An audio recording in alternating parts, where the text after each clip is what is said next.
bitch fast, y'all. I'm gonna edit that, don't worry. Yeah, but guess what? The Challenger and I are on the same damn red light, right? So it really don't matter.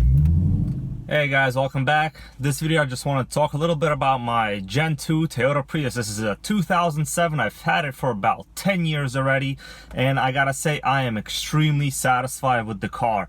And I will make the claim that yes, this is the best car in the world. Many of you out there that watch me also have a Prius, and thanks so much for that.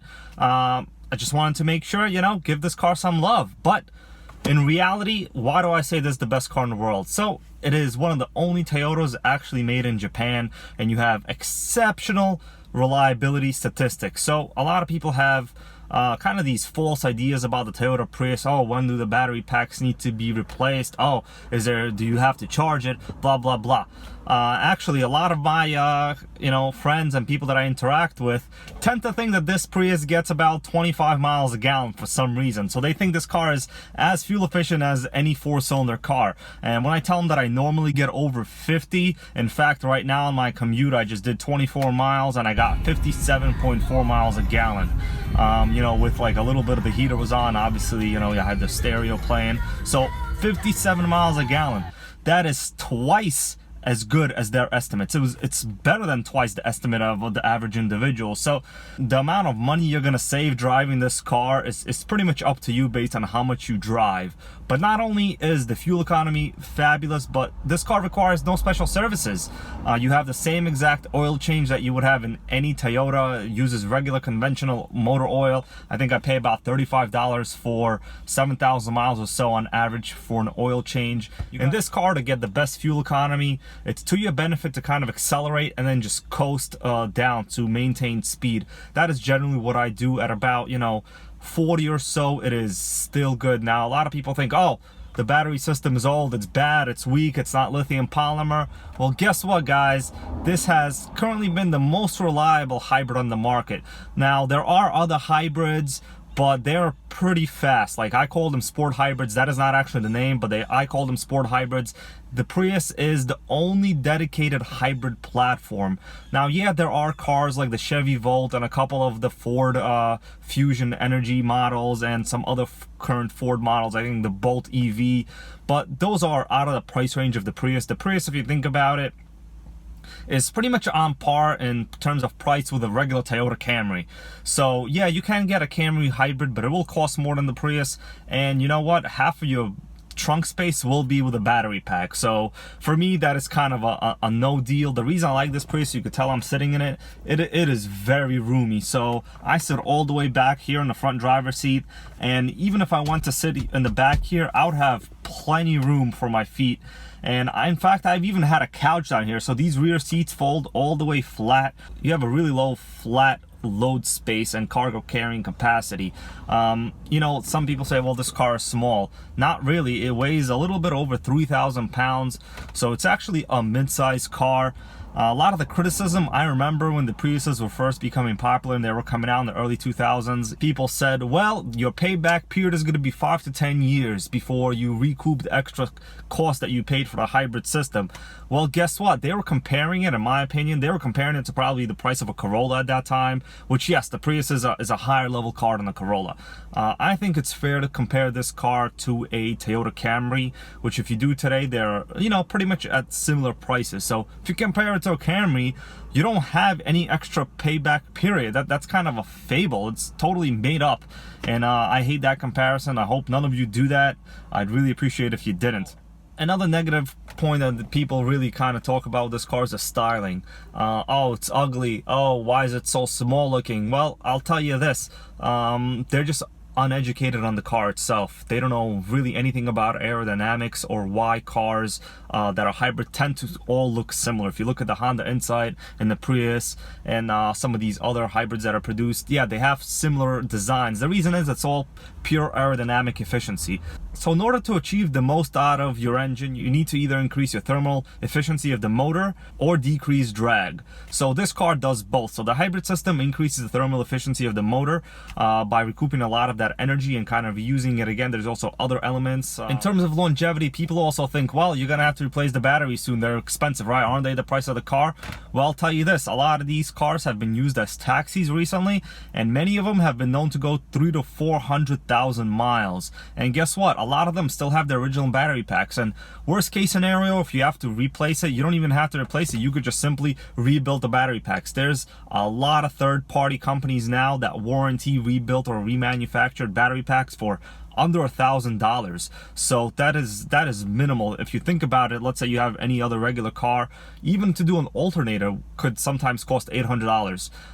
So that is not abnormal. This car doesn't even have an alternator. It has a generator, and that is how it collects a lot of the energy through the regenerative braking. The generator also is connected to a electric drivetrain motor, which is the drive motor in this car. There's also no starter. There's also no AC compressor on the actual drive belt. This car has an electric AC compressor, so you can run the AC with no engine. I can basically run the AC in this car for around, 7 to 10 minutes on a single charge. Now, yeah, the generator will kick in and power the AC when the battery is depleted, which will be pretty quick. But even then, it will still shut off and the air conditioner will be nice, steady, even. Nothing wrong with it at all. This really is the way to go. I don't personally support the use of electric vehicles, only because from a cost standpoint, where I live in my local area, the tri-state area of New York City, electricity is very expensive per kilowatt. It's about 36 cents per kilowatt total, including the energy and the supply itself. So for me, it is actually cost prohibitive. Going hybrid is the only way to go. Now, this is the old gen Prius. The new ones are even better than this. Now, if I were going to get in any other car, it would probably only be a Prius from now on, unless of course it was some kind of cheap, $2,000 to $3,000 used car. But if you're gonna make an investment, you should really consider the Prius. It is one of the best cars on the road. It's a Toyota. It's Japanese. Toyota stands behind their products. In fact, they're so good to their customers, I believe, aside from that kind of brake malfunction issue they had a couple of years ago, which somehow has gone away. So it leads me to believe that was mostly user error. They had, brake issues. I guess people couldn't turn their cars off, so I don't know what happened with that. But they replaced floor mats. They in fact shaved my gas pedal. It now looks a little bit smaller, so I guess they're not getting stuck as much, whatever the case is. But there's been no issues with that lately, so it wasn't a car manufacturing defect.